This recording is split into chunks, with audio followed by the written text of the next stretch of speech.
Okay, in this video I'll teach you how to connect your Raspberry Pi to the computer and also the computer to Raspberry Pi. So both of them can access each other's memory and each other's files. So the first thing you have to do, of course you can see here I've connected with the cable. But you can't use the cable right away. So first of all you need to have a common Wi-Fi connection to both the Raspberry Pi, between the Raspberry Pi and the computer. I just use a normal hotspot for that. And then you have to find the IP address for the Raspberry Pi. And that you find by typing in, you can see here. And here in the command prompt you have to type ifconfig.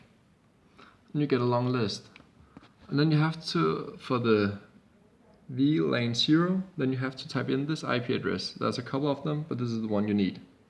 So this is 192.168.43.42.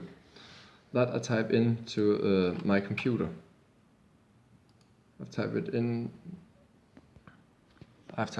right here because that we will need to use shortly.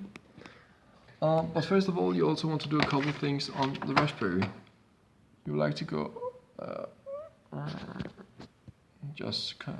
you would like to go up here, go into Preferences, Raspberry Pi configuration, and here you'll need first of all to change the interface. You'll need to enable the second and the third one. I've also enabled the camera, but that's just because I have a special purpose for that. You don't need to. And then you also need to change the password, because right now your password for the Raspberry or the password for your Raspberry Pi is Raspberry. So that you write in here.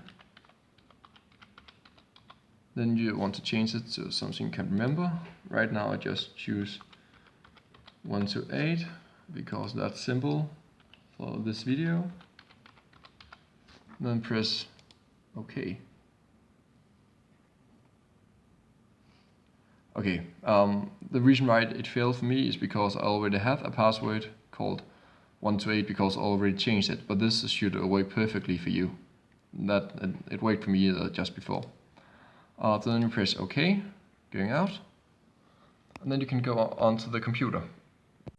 So on the computer, you first need to make a static IP address for your cable connection. So what you're going to do is, this is better, you go in here, you find this under Control Panel, Network and Internet, and then Network Connections. And then you choose the Ethernet, choose this one, and then you go into the very last, this, you can see it has a number 4 in it, go in here, and then normally it will say, it will tell you to, or it will have an automatic IP address, but you need to type in an IP address. And I have just used this one. You can also use the exact same that I have used. So type in both here and here. Down here you don't need to type anything, but here you need to. And this you need to remember. So that you type in as well. So I'll just do like this. So 172.24.5.16. This one you don't need to type in. That you just type in, but you don't have to type it in over here to remember it. Yes, so far so good. The next thing you want to do is to download a program called PuTTY. That you download and then it opens up. Yes, when you open up PuTTY, when you open up PuTTY, it will look like this. And here you type in the IP address from the Pi, the IP address from the Wi-Fi for the Pi. So press open, type in Pi, and then the password you just created. So in my case is 128, and then you're logged into the Raspberry Pi. And from here you type in sudo nano space /etc/. dhcpcd dot, it's a bit like conf sudo. Yes. And here I have already inserted this part. Normally there'll be a lot of stuff, so normally you'll just press Ctrl K till you have deleted all the lines, and then you can insert this exact part that I have. I double it. So normally you'll need to have this very, very empty line. Ctrl K.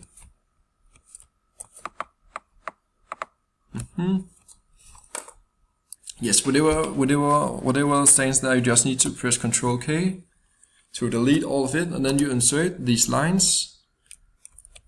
I'll on the description below, I'll tell you what I'll write these lines, so you can just insert it. And the only thing you need to make sure of is the IP address is correct. So here you want to type the IP address from the computer that you see over here, but in the last two digits you want to type anything between 1 and 99. So I just choose 99, but you could also type 50 or 65, it doesn't matter, as long as it is between 1 and 99. And then you type Ctrl X, press Y, and then enter. Then you get back. Then you need to turn off all kind of firewalls, since they can cause problems. So I just turn off the internet so I don't get attacked. And then I turn off my antivirus like that. And then I close down the PuTTY program. I just closed it down. You didn't saw that, but I just closed it down, and then I have to open it again. And now I can go through the cable instead of going through the Wi-Fi hotspot. So now I have to, in this PuTTY program, you have to type in, then you type in the IP address you just chose.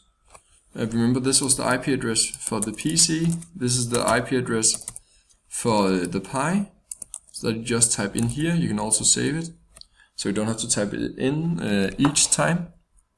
Now you open up, log in once again, just as before, and now you are in. Now you're connected through the cable.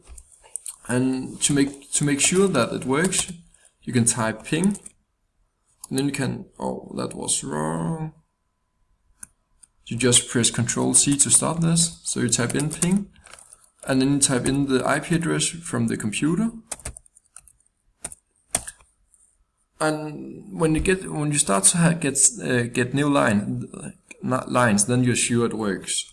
So press Ctrl C once again. You can also use the command prompt to ping the Raspberry Pi. That'll be like this. Then you'll also get these results. Yep.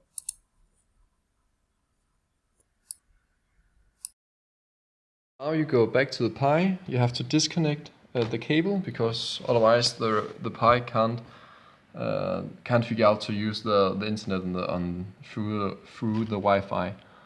Then you open up the command prompt once again, and from this you have to type sudo.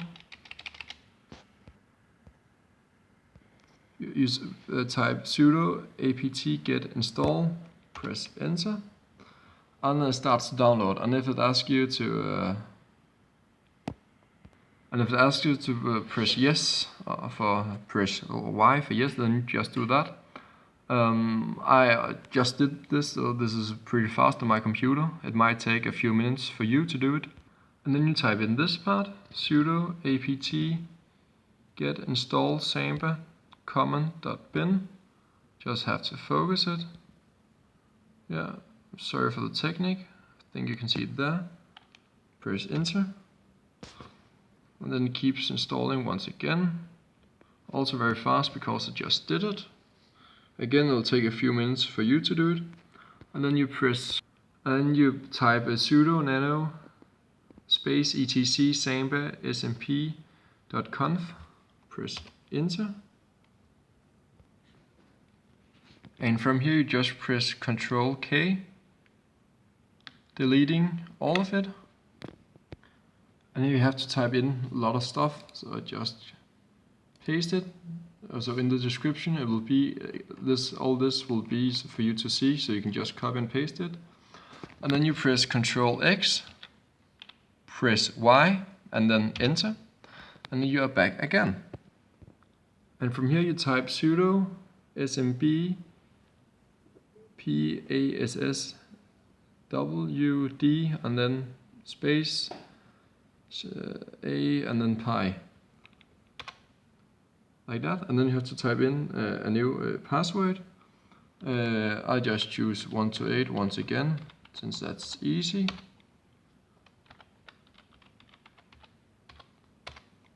Like that. Yes. And then you have to type in another thing. This sudo service smbd restart. Yes, perfect.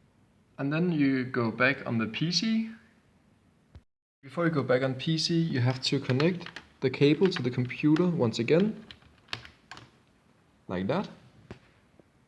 And here in the computer you go into network, and sometimes you'll be able to see the Pi right here. You should be. Otherwise you just type it in. And then it'll ask you to log in on the Pi. You just use the 128 password once again. Remember my login. And then you're in. And this is, right now I'm into the files of my Pi. Normally it doesn't take that long time, but here you can navigate in the Pi folder, which is pretty awesome. And then right now you have to create the folder you want to share with the Raspberry Pi. So, and I just went all the way back in the C drive. You also should be able to place the folder somewhere else, but I've only tried this. So I just create a new folder called share.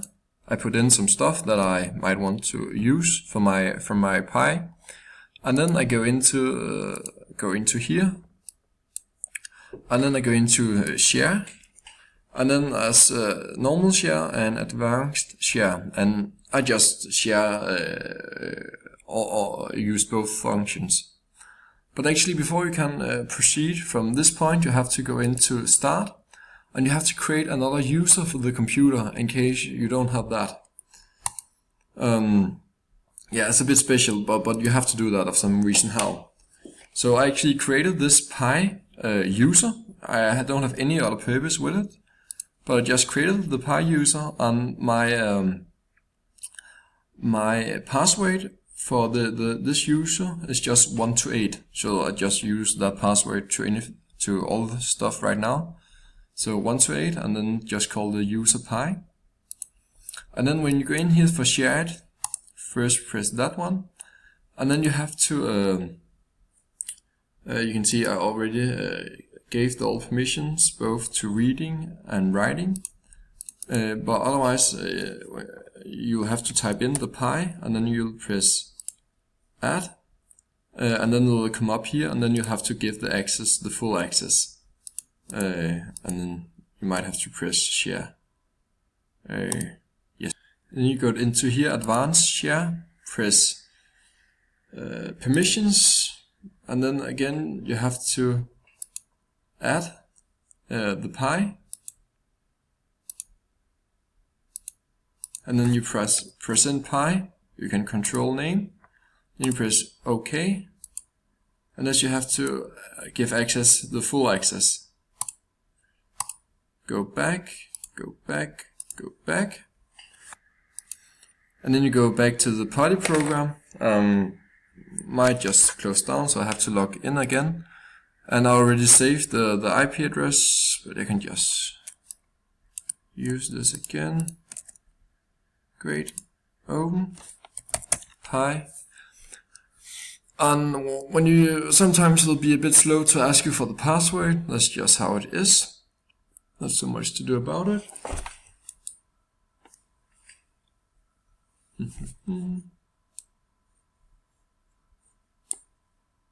Oh, here we are.